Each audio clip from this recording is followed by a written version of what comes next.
बिस्मिल्लाहिर्रहमानिर्रहीम अस्सलाम वालेकुम नाज़रीन, आप यूट्यूब और फेसबुक चैनल देख रहे हैं। मैं राना उज़ैर हूँ। मेरे पीछे इस वक्त डी चौक यानी कि डी चौक जहाँ पर parliament house, supreme court of Pakistan, तमाम ताकतवर तरीन इमारतें हैं। सबसे पहले मैं ग्राउंड की सूरत हाल आपको बता दूँ, फिर आपको कुछ खुशखबरियाँ भी दूंगा। आज के इस व्लॉग में बहुत इंपॉर्टेंट व्लॉग होने जा रहा है। आप मेरे पीछे देख सकते हैं कि बख्तर बंद गाड़ियाँ जो हैं वो जनाब पहुँचा दी गई हैं। इस्लामाबाद पुलिस की भारी नफरी मौजूद है। पूरा इस्लामाबाद इस वक्त कॉर्डन ऑफ है कि आप डी चौक और पार्लियामेंट हाउस तक नहीं पहुँच सकते हैं। और इस तरफ अगर आपको दिखाऊं अपने राइट साइड पर कि पंजाब पुलिस की यानी कि शहर इक़्तिदार में पंजाब पुलिस की जो भारी नफरी है उनको बुला लिया गया है। पंजाब पुलिस की जो पुलिस वैन्स हैं वो यहाँ पर जनाब डिप्लॉय कर दिया गया है। इस तरफ आपको अगर मैं दिखा सकूँ, ये देखें जनाब पंजाब पुलिस की जो भारी नफरी यहाँ पर तैनात है। यानी कि आज ये सूरत हाल है कि पूरे इस्लामाबाद को सील करके, पूरे इस्लामाबाद को कॉर्डन ऑफ करके, यानी कि डी चौक को कॉर्डन ऑफ करके ये आईनी तरमीमी बिल अब सेनेट में पेश कर दिया गया है। 26वां आईनी तरमीमी बिल है और हुकूमत के पास इस वक्त नंबर्स पूरे हैं। और यानी कि आज ये सेनेट के अंदर, अब जब आप ये वीडियो देख रहे होंगे तो सेनेट में आईनी तरमीमी बिल मंजूर हो जाएगा।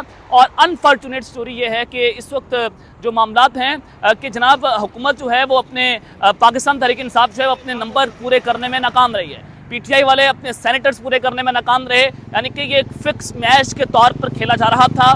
शायद इससे पीटीआई वाले नाराज़ भी हो जाएं, लेकिन जो हक और सच की बात है वो आपके सामने रखना बहुत ज़रूरी है। खैर, अब जो आपको मैं खबरें देने जा रहा हूँ कि मैं आपको अपने पिछले व्लॉग में बता चुका था कि जस्टिस मंसूर अली शाह का रास्ता रोकना बहुत मुश्किल नज़र आ रहा है, क्योंकि हुकूमत जो है वो आईनी तरमीमी बिल तो मंजूर करवा लेगी, लेकिन अगला मरला है जनाब जस्टिस मंसूर अली शाह साहब का। तो उस हवाले से आपको मैं खबर दे दूं कि उनको बहुत मुबारक हो, उनके लिए अच्छी खुशखबरी है एक चीज़ से।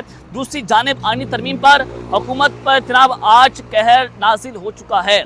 यानी कि सांप के अंदर से डंग निकाल लिया गया है, जहर निकाल लिया गया है और इस सारा सेहरा जो है वो मौलाना फजल रहमान के सर पर जाता है कि उन्होंने बड़ी कामयाबी के साथ इस पूरी हुकूमत को अपने सामने घुटने टेकने पर मजबूर कर दिया है और ये साबित कर दिया है कि मौलाना फजल रहमान जो है वो एक ज़ीरक सियासतदान है।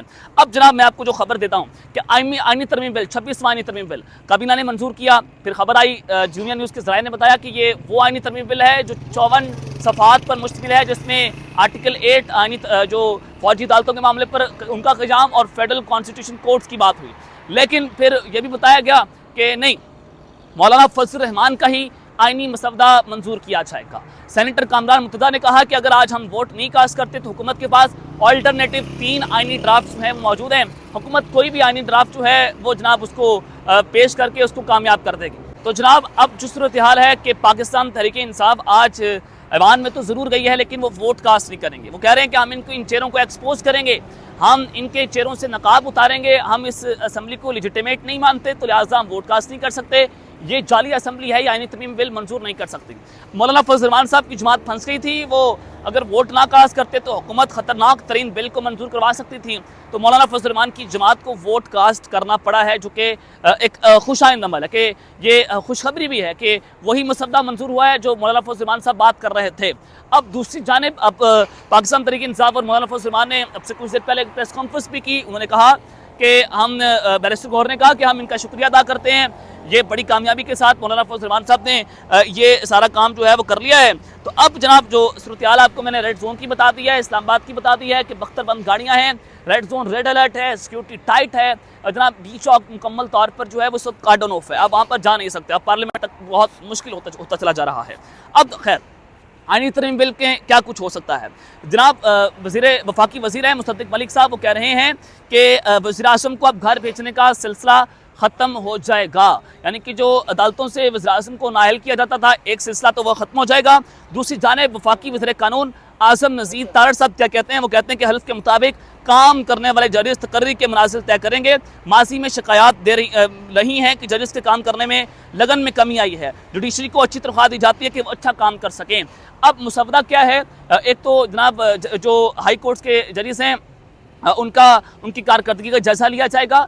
आईनी बेंच की बात होगी, उसके अलावा पैनल जस्टिस मंसूर अली शाह साहब का अगर पैनल आ भी जाता है तो बहुत मुश्किल सूरत हो सकती है। तो खैर, अब जनाब अख्तर मेंगल साहब कहते हैं कि हमारे गुमशुदा सेनेटर्स अपारा में हो सकते हैं, बिलावल हाउस में हो सकते हैं, फिर जाती उमरा में हो सकते हैं, अलबत्ता बनी गाला में नहीं हो सकते। आज इस सर्कस का तमाशा देखने आया हूँ। अख्तर मेंगल साहब मेहमानों की गैलरी में मौजूद हैं और इस हवाले से जनाब सुप्रीम कोर्ट का जज मुकर्रर होने के लिए आईनी तरमीम में ये लिखा हुआ है कि उसके लिए कम अज़ कम 5 साल हाई कोर्ट का जज रहना लाजमी है। चलें, कुछ अच्छी चीज़ें हैं जो इसमें मौलाना फजल रहमान को दाद देनी पड़ेगी कि जनाब ये सारा कुछ उनके सर पर जाता है। लेकिन यहाँ पर जनाब जस्टिस मंसूर अली शाह के हवाले से आपको मैं खबर दे देता हूँ कि मैं आपको अपने पिछले व्लॉग में खबर ब्रेक कर चुका था कि आप जस्टिस मंसूर अली शाह को रोक नहीं सकते।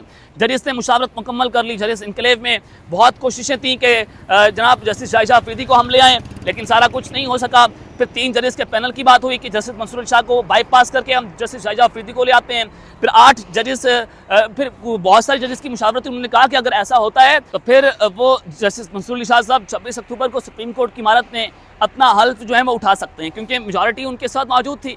अब खैर जनाब, जो इस वक्त ज़राए बता रहे हैं कि जस्टिस मंसूर अली शाह का रास्ता आप क्यों नहीं रोक सकते, वो खबर आपके सामने रख देता हूँ कि क्योंकि जजेस की जो चीफ जस्टिस की तैनाती है उसमें 12 रुकनी कमेटी यानी कि 8 MNS और 4 सेनेटर्स होंगे। अब 2/3 एक्सेस है तो किसी के पास नहीं है, इस वक्त हुकूमत के पास भी 2/3 एक्सेस मौजूद नहीं है, तो लिहाजा सीनियर मोस्ट जज जस्टिस मंसूर अली शाह साहब ही चीफ जस्टिस बनेंगे, क्योंकि हुकूमत के पास 2/3 नहीं है। अभी भी इन्होंने बंदे उठा के मार के पीट के अपने नंबर गेम जो है पूरा किया है। और अब कुल मिलाकर मौलाना फजल रहमान और PTI की बात जो है वो मानी गई है, यानी कि PTI यही चाह रही थी कि जस्टिस मंसूर अली शाह को ही चीफ जस्टिस बनाया जाए। तो अब कुल मिलाकर मौलाना और इमरान खान की बात मानी गई है, दरमियानी रास्ता निकाला गया है और फौजी अदालतों की शिक को भी निकाल दिया गया है। ये आईनी मसवदे के अंदर जनाब शामिल नहीं होगा। अब चूंकि सेनेट के अंदर आप शायद ये वीडियो देखें तो अब ये सेनेट के अंदर बिल मंजूर हो चुका हो, तो अब वज़ीर कानून आसिम अली तारड़ साहब कहते हैं कि चीफ जस्टिस का तकर्रुर 3 साल के लिए होगा। 12 रुकनी कमेटी 2/3 एक्सेस के साथ चीफ जस्टिस का नाम भेजेगी। फिर वही बात कि इनके पास 2/3 नहीं है तो जस्टिस मंसूर का रास्ता आप नहीं रोक सकते। मौलाना फजल रहमान साहब ने बड़ी अहम बात की, उन्होंने कहा कि काले सांप के दांत तोड़कर जहर निकाल दिया गया है।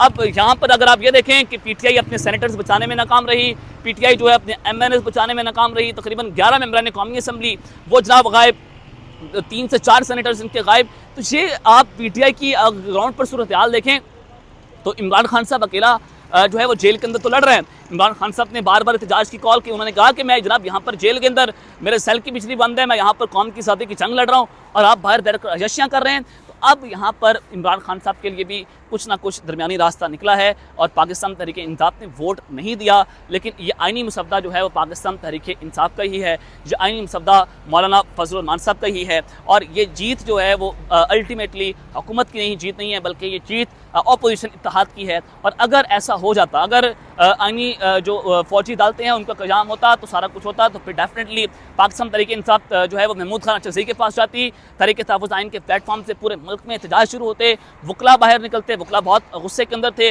और सुप्रीम कोर्ट की जो एब्सोल्यूट मेजॉरिटी है वो जस्टिस मंसूर के साथ खड़ी हुई है। फिर जजेस के इस्तीफे भी आ सकते थे, फिर जनाब एक वकला तहरीक शुरू हो सकती थी जस्टिस मंसूर अली शाह की सरबराही में।